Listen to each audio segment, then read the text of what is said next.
Friends, hello everyone. We are glad to welcome you to the Insider Information YouTube channel.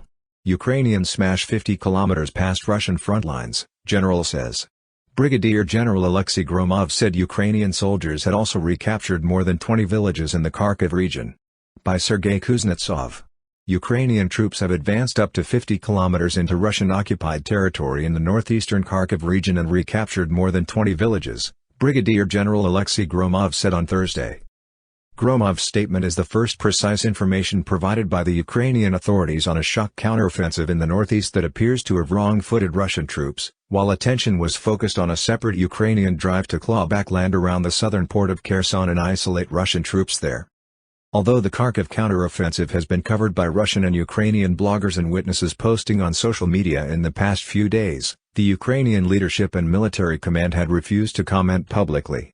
On Wednesday night, President Volodymyr Zelensky said only, "This week we have good news from the Kharkiv region," but cautioned that now is not the time to name the settlements to which the Ukrainian flag has returned. On Thursday, U.S. Defense Secretary Lloyd Austin said in Germany that, while Russian forces continue to cruelly bombard Ukrainian cities and civilians with missiles and artillery fire, Ukrainian forces had begun their counteroffensive in the south of their country. "The face of the war is changing," he added, without providing any detailed assessment of the operation. Russia's defense ministry has avoided commenting on the situation regarding Ukraine's northeastern counteroffensive.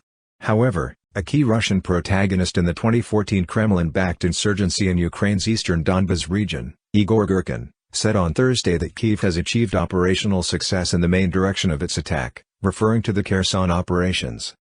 The lightning advance of Ukrainian troops is underway northwest of Izium, a town with a pre-war population of 46,000, which has strategic logistical importance for Russia's operations in Donbas.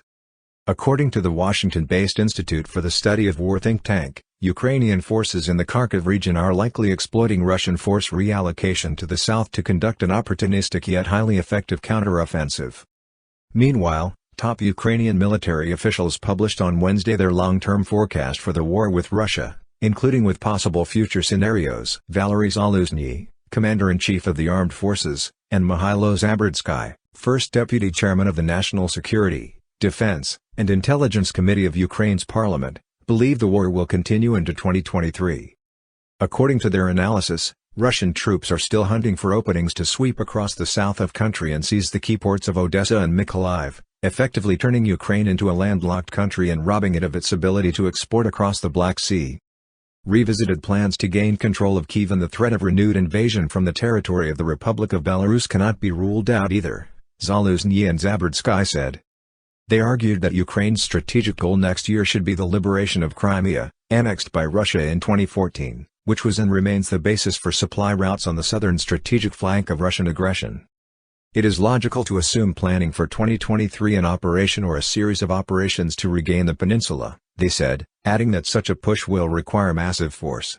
Preparation of an offensive campaign demands that Ukraine sets up one or more operational strategic groupings of forces consisting of 10 to 20 combined arms brigades, depending on the intent and ambitions of the Ukrainian command. With a close eye on the potential reaction from Russian President Vladimir Putin, the Ukrainians also sketched out a more alarming scenario of the Kremlin resorting to tactical nuclear weapons. It is hard to imagine that even nuclear strikes will allow Russia to break Ukraine's will to resist. But the threat that will emerge for the whole of Europe cannot be ignored. The possibility of direct involvement of the world's leading powers in a limited nuclear conflict, bringing closer the prospect of World War III, cannot be completely ruled out either, the two wrote.